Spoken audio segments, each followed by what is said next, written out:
নমস্কার সবাইকে। আজকে মাঘ মাসের 7 তারিখ বুধবার। তো আজকে মূলত অনেকে দেখেছেন যে আমরা এই জমিটায় মূলোর বীজ দিয়েছিলাম। তো সেই বীজ কিন্তু সুন্দর অঙ্কুরিত হয়েছে। আমি একটু ভয়ে ছিলাম, কারণ সেরকম কিন্তু একটা জোর ছিল না জমিতে।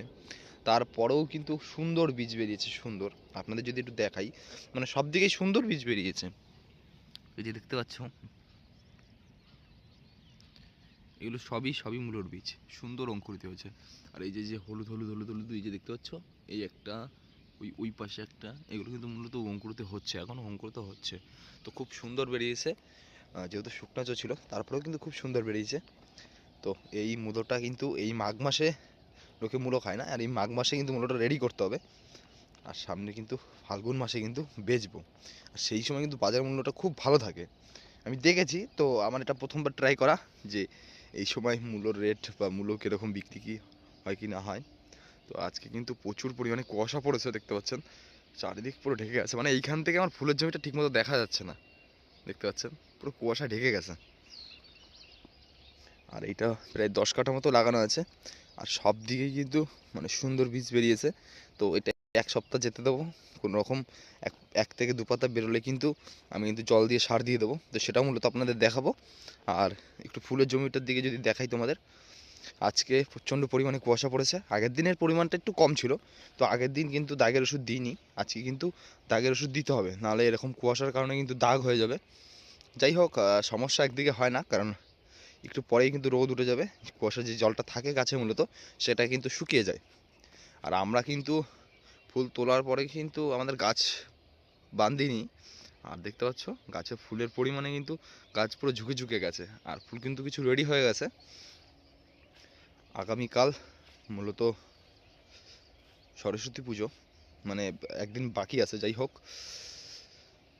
আমাদের কিন্তু কিছু ফুল কিন্তু তোলা যায়। আবার ভাবছি যে সামনে আবার 26শে জানুয়ারি আছে, প্রজাতন্ত্র দিবস।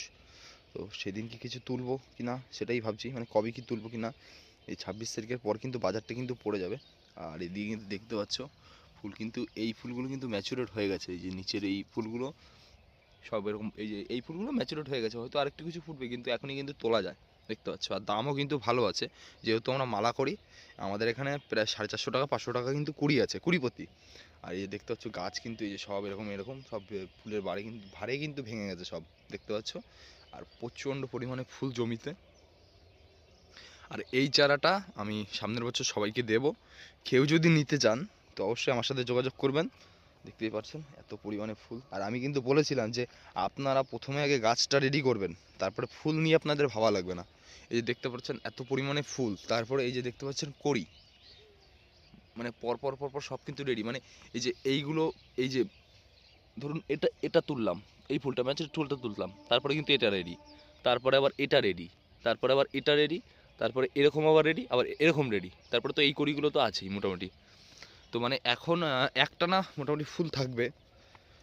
আর আমরা যেহেতু মালার জন্য করি, আমাদের কিন্তু বেছে বেছে তুলতে হয় বড় বড়টা দেখে। আর এই দেখতে পাচ্ছেন এই ফুলটার সাইজটা কিন্তু সুন্দর, মানে কি বড়। আর গোড়টা এত সুন্দর, পুরো গোল, মানে মালার জন্য পুরো পারফেক্ট সাইজ কিন্তু এটা। দেখতে পাচ্ছেন এই সাইডটায় আরও বেশি ফুল ফুটেছে। আসলে ক্যামেরায় কতটা বোঝা যাচ্ছে ঠিক বলতে পারবো না, কিন্তু খালি চোখে কিন্তু অনেক, মানে অনেক ফুল, অনেক ফুল দেখতেই পাচ্ছ। এই দেখো নিচে, এই যে নিচে ভিতরেও কিন্তু ফুল আছে কিছু। এই ভিতরে ভিতরে ভিতরে ভিতরে এই যে এখানে দেখো পরপর দু তিনটে রেডি হয়ে গেছে। আর এই সাইডে দেখো, আর ওই যে ফুলের প্রেশারে কিন্তু গাছ ভেঙে গেছে। যাই হোক, আর আমার অনেকটা ক্ষতি হয়ে গেল। তো যাই হোক, ফুলটা তুলে কিন্তু আমরা গাছটা বেঁধে ফেলবো, রেডি করে ফেলবো। আর ওই পাশে কিন্তু যে লাল গাঁদাটা দেখতে পাচ্ছেন, ওটাও কিন্তু দুর্দান্ত, মানে পুরো এই এই ফুল যেরকম তার থেকে বড় ফুল অ্যাকচুয়ালি, মানে হলুদ ফুল যতটা বড় তার থেকে বড় ফুল। আসলে এই শীতের এই চারাটা খুব মানে বড় বড় ফুল হয়। এবার অন্য ক্ষেত্রে কিন্তু হয় না এরকম, যে আপনি গরমের গাঁদা লাগিয়েছেন, এই গরমের বলুন বর্ষার বলুন যে কোনো গাঁদা লাগিয়েছেন, শীতের গাঁদার মতো কিন্তু এত বড় বড় কিন্তু ফুল আপনার হবে না। এই শীতেই একমাত্র এত বড় বড় গাঁদা হয়। আর অন্য টাইমে হয়, সুন্দর হয়, ছোট হয়, সাইজ ছোট হয়, সাইজ হয়তো এরকম এরকম টাইপের হয় সাইজ। কিন্তু এই যে ম্যাচুরেট যদি একটা ফুল যদি আপনাকে দেখাই, মানে আমার জমির একটা ম্যাচুরিটি ধরুন, এটাই ধরুন, এটা এখনও ম্যাচুরিটি হয়নি, এটা কত বড়, আর ওই ফুলগুলো ঠিক হয় এরকম এরকম। তো এই দুটোর মধ্যে পার্থক্য আছে, দেখুন কত বড় ছোট। আর এই দেখতে পাচ্ছ লাল গাছটাও, এটারও কিন্তু ফুল এখনো ম্যাচুরেট হয়নি, দেখুন ম্যাচুরেট হয়নি তাই তাই কত বড়, এই যে ভিতরে এগুলো ফুটবে এখনো। আর এদিকে কিন্তু ফুল যদি দেখেন তো টান, তো মানে আমার মন খুশি করার মতন। ওই যে ওই পাশেও কিন্তু কিছু ফুল মানে ফুল প্রায় প্রায় ফুল কিন্তু রেডি হয়ে গেছে, সব ফুটে ফুটে ফুটে ফুটে ফুটে রয়েছে। তো দেখি আজকে কিছু ফুল তুলতেই হবে, আর না তুললে আমার গাছের কিছুটা ক্ষতি হয়ে যাবে। দেখতে পাচ্ছেন এই সাইড থেকেও কিন্তু ভেঙে ভেঙে ভেঙে ভেঙে মানে ভেঙে ভেঙে কি মানে নিচ থেকে ফুলের ভারে কিন্তু ভেঙে ভেঙে ভেঙে ভেঙে কিন্তু গেছে। যাই হোক আজকে কিছু ফুল তুলবো, আর তারপরে কিন্তু আজকে কিছু তুলবো আগামীকাল যেহেতু সরস্বতী পূজা, তারপরে যদি বেছে বেছে তুলবো, দেখি 26 তারিখেও যদি কিছু ফুল তুলতে পারি। তো যাই হোক আজকে কিন্তু আমার কিন্তু 8টা থেকে 9টার সময় কিন্তু ওষুধ দিতে হবে, মানে দাগের ওষুধ কিন্তু দিতে হবে। এত কুয়াশার পরিমাণ পড়লে দাগের ওষুধ কিন্তু মাস্ট। আর যেহেতু কুয়াশার কারণে মানে এই হলুদ ফুলটা কিন্তু শীতকালে একটু দাগ বেশি বেশি লাগে, সেই কারণে কিন্তু আমার ওষুধ দিতে হবে আজকে। আর এই বছরও মোটামুটি খুব সুন্দরই বেরিয়েছে, এই যে এই পাশটা একটু ঘন ঘন বেরিয়েছে দেখতে পাচ্ছেন। এই দেখুন মূলোর বীজ এত ঘন বেরোনো ভালো না, এইখানে তো একবার 5 থেকে 6টা বেরিয়েছে, খুব সুন্দর বেরিয়েছে। তো মূলত এটা আপনাদের দেখাবো কতদূর কি রেডি ফেডি করি। তো চলো দেখা হবে নতুন কোনো ভিডিওতে, ততক্ষণের জন্য ভালো থাকবেন, সুস্থ থাকবেন।